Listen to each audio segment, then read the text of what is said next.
Tell me a little bit about how you came up with some of the ideas and some of the innovative ways to find value within supply chain, something that's so old school, but we've had to modernize it along the way. I think it's fascinating. One of the fundamental philosophies for me in terms of automation is what I call as value stream automation, right?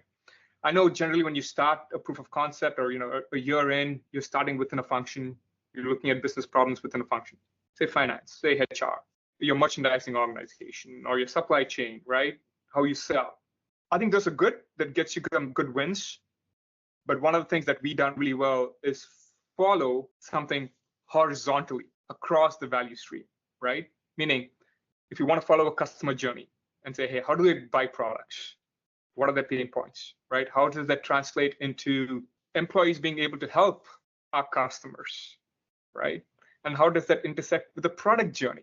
Now, if you're able to do that and do that value stream approach, I think that's where you're going to unlock tremendous amount of value, right? Because you're not creating islands of value in a sea of waste. You're actually solving the big problems. And I think that's where intelligent automation, AI, can really come in, because it helps with the end-to-end automation. The more end-to-end you go, you minimize human touch, right? I've never been a fan of having human intervention in the middle of an automation because it creates bottlenecks.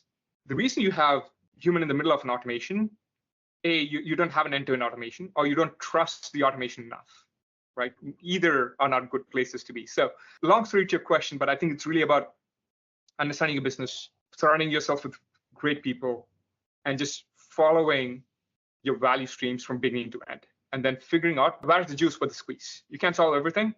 There's got to be some element of prioritization.